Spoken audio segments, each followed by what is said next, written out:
Hello everyone, সকলকে জানাই শুভ শারদীয়ার প্রীতি ও শুভেচ্ছা, বিজয়া দশমীর শুভেচ্ছা। সকলে খুব ভালো কাটুক দিনটা, গোটা বছর সবারই খুব ভালো কাটুক।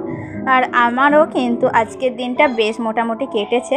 কিন্তু আমি তোমাদের সাথে শেয়ার করছি নবমীর দিনের ভিডিও। তোমরা তো জানোই আজকে বিজয়া দশমী, তাই তোমাদের বিজয়া দশমীর একটু শুভেচ্ছা জানালাম।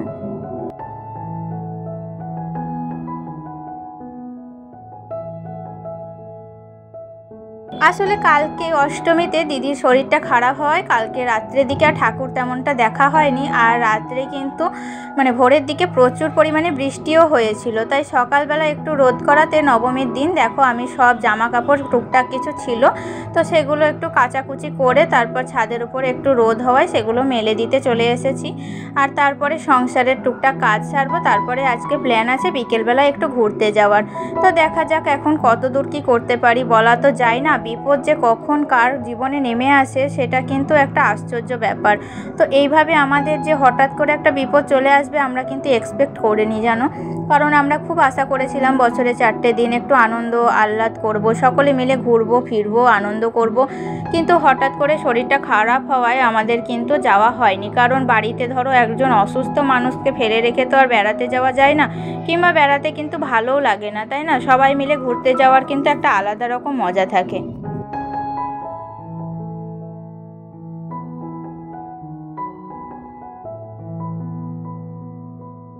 তো যাই হোক, সকালবেলায় দেখো এখানে কিন্তু আমি বাসি কাজটা সেরে নিয়ে তোমার দাদাভাইরাও কিন্তু পুজো করতে বেরিয়ে চলে গিয়েছে। আজকে নবমী, আবার একটু সকাল সকাল 9টার মধ্যেই সব কিছু কমপ্লিট হয়ে যাবে। তো যাই হোক, আমি এখানে রান্নাবান্নাটা সেরে নিচ্ছি তাড়াতাড়ি করে, চেষ্টা করছি রান্নাবান্না করে আমরাও একটু বেরোবো আর কি। তো দেখা যাক, বুঝতেই পারছো সংসারের কাজ শেষ হওয়ার নয়, একটার পর একটা কিন্তু হয়েই আছে, পুজো হোক কিংবা অন্য কিছু। আর আজকে এখানে আলু পটলের তরকারি করেছিলাম আর একটু খুচরো মাছ নিয়েছিলাম, তো সেই মাছটা তেঁতুল দিয়ে একটু টক করে নিয়েছি। তো যাই হোক, এটুই রান্না। আর একটু বিউলির ডাল করেছিলাম। আসলে শর্টকাটে তাড়াতাড়ি করার চেষ্টা করছি আর কি। আসলে পুজোর সময় রান্না বান্না করতে তো ভালো লাগে না, একটু ইচ্ছা করে বেরোতে।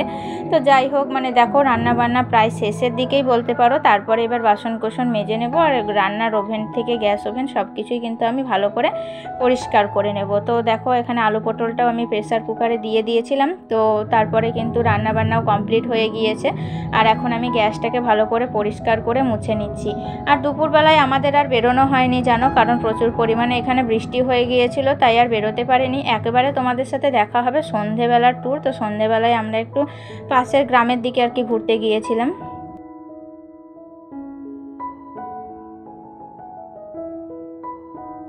আর আগের দিনকের ব্লগে আমাকে দুজন দিদিভাই কমেন্ট করেছে আর একজন দাদাভাইও কমেন্ট করেছে, কিন্তু আমার দাদাভাইটার নামটাও মনে নেই। তো যাই হোক, কিন্তু দিদিভাই হচ্ছে আমাকে আলপনা দিদিভাই কমেন্ট করেছে আর শারদীয়া শুভেচ্ছা জানিয়েছে। তো তোমাদেরও কিন্তু অসংখ্য ভালোবাসা রইলো আমার তরফ থেকে, আর শুভ শারদীয়া তোমাদের সবাইকে। তো দেখতেই পাচ্ছ রান্নাবান্না কমপ্লিট করে আমি একটু বিছানাটা পরিষ্কার করে নিচ্ছিলাম আর কি। সকালবেলায় বাবু বিছানাটা তুলিয়েছিল, কিন্তু ওর বাচ্চা ছেলে তো ওর মতো তুলেছে, কিন্তু আমি পরে একটু ঠিক করে নিচ্ছি। তো বিছানাটা একটু ঝেড়ে ঝুড়ে ঠিক করে রাখলে সবসময় দেখবে বেরিয়ে এসে কোথা থেকে খুব ক্লান্ত লাগে, তো তখন কিন্তু আর কোনো কিছু কাজ করতে ইচ্ছা করে না। তাই ভাবলাম আগে থেকে যদি একটু গুছিয়ে রাখা যায় তাহলে কিন্তু কোথাও থেকে এসে একটু রেস্ট নেওয়া যাবে, বা মনটাও কিন্তু অনেকটা ফ্রেশ লাগবে বা ভালো লাগবে, তাই না? আর এই যে বিছানার বেড কভারটা দেখছো, তো পুজো 4টে দিন আর পাল্টায়নি, এই বেড কভারটাই কিন্তু রেখে দিয়েছি। দেখতে বেশ ভালো লাগছিলো, আর নতুন নতুন জিনিস পাতা থাকলে, ঘর সাজানো থাকলে কিন্তু পুজোর দিনে সত্যিই খুব সুন্দর লাগে।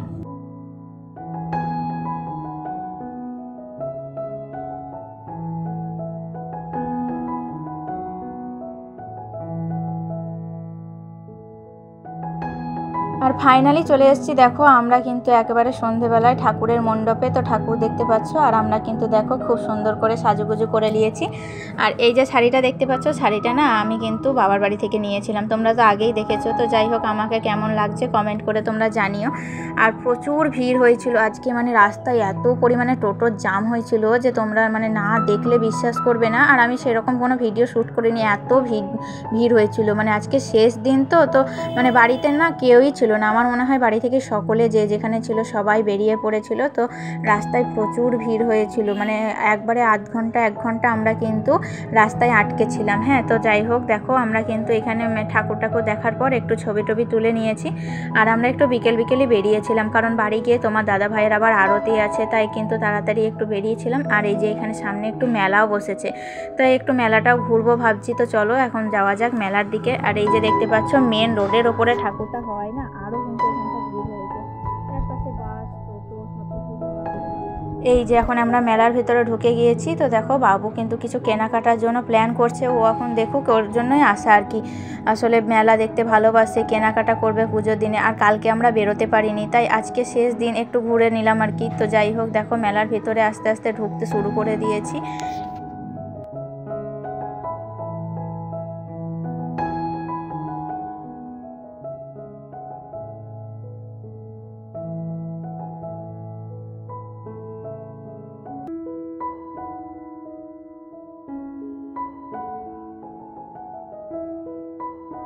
অনেক ইচ্ছা ছিল একটা সুন্দর করে মানে তোমাদের দাদা ভাই আমার একটা মানে ফুল ছবি তোলার এই মন্দিরের সামনে।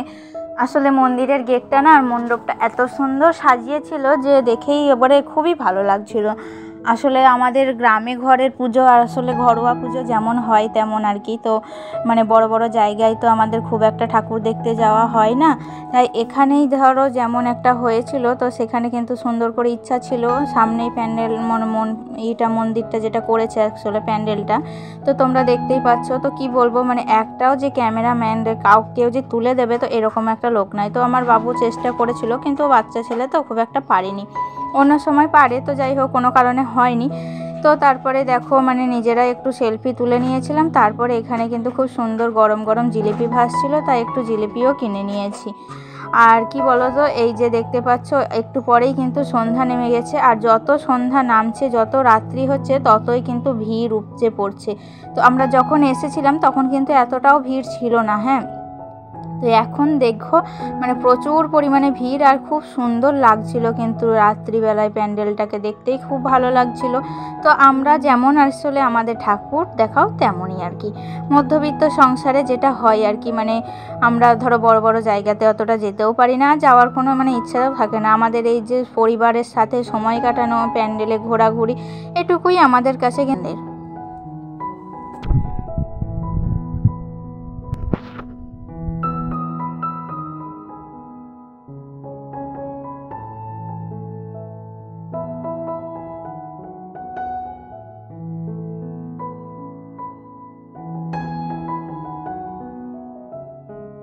তো চলো মানে রাত্রি তো বেড়েই চলেছে, আবার বাড়ি গিয়ে তোমাদের দাদাভাইকে নবমীর আরতি শুরু করতে হবে, তাই আর বেশি দেরি না।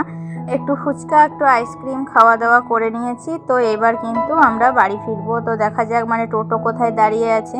আসলে আমাদের প্যান্ডেলের মধ্যে টোটো ঢুকতে দেয়নি, তো আগেই এখানে টোটো রেখে দিয়েছিল। তো তারপরে দেখো টোটো অনেকটা হাঁটতে হাঁটতে এসে টোটোটা ধরেছিলাম। আর এই যে দেখতে পাচ্ছ মানে রাস্তাতে কত পরিমাণে ভিড় শুধু দেখো, মানে টোটো আর বাইক দুটোর কিন্তু কামাই নেই, একটার পর একটা চলেই যাচ্ছে। আর আসলে আজকে শেষ দিন তো, তাই কিন্তু বাড়িতে কেউ ছিল না। আমার মনে হয় প্রত্যেকটা বাড়ি থেকে কিন্তু কেউ না কেউ বেরিয়েছেই। তো পুজোতে 4টে দিন তো আনন্দ করবে না তো কি করবে, তাই না? তো আবার একটা বছরের অপেক্ষা করতে হবে আমাদের, তবেই তো আমরা এই 4টে দিন ফিরে পাবো। তার মধ্যে কত মানুষ ভালো থাকবে, কত মানুষ অসুস্থ হবে, তাই না? তো কে কখন দেখতে পায় সেটা তো বলার নেই, তাই কিন্তু সকল মানুষের আনন্দটা উপভোগ করে নেওয়া উচিত।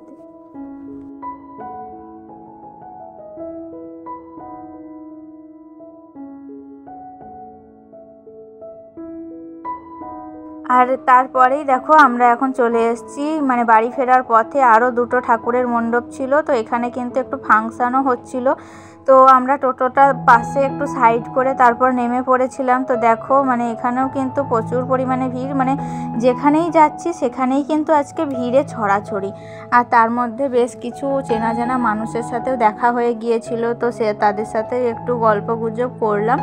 আর দেখো এই যে এখানটা সামনে এখানে সেলফি জোন হয়ে গিয়েছে, মানে যে পারছে সে কিন্তু সেলফি তুলতেই ব্যস্ত হয়ে পড়েছে।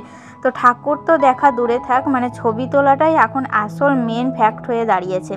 তো দেখতেই পাচ্ছ। তো আমিও বা বাদ যাই কেন, আমিও দু একটা ছবি তুলেছি। আসলে কি বলো তো, এইগুলোই না স্মৃতি হয়ে কিন্তু মনের মধ্যে আমাদের রয়ে যাবে। তো তাই না, মানুষ আর কত দিন, মানুষের এই যে স্মৃতিগুলো সেগুলোই কিন্তু মনের মধ্যে রয়ে যাওয়া মানে উপকার। তো যাই হোক, তারপর কি বলবো, মানে এই যে আমরা তাড়াতাড়ি বাড়ি চলে এসেছিলাম। আর বাড়ি এসে একটু চাটা খেয়ে ফ্রেশ হয়ে নিয়েছিলাম। আর ফ্রেশ হয়ে নেওয়ার পর সরাসরি একেবারে চলে এসেছি তোমাদের দাদা ভাইয়ের মণ্ডপ, যেখানে উনি পুজো করছে। তো সেখানে কিন্তু আরতি শুরু হয়ে গিয়েছে। তো চলো আর বেশি কথা না বাড়িয়ে আজকে এখান থেকে বিদায় জানাচ্ছি।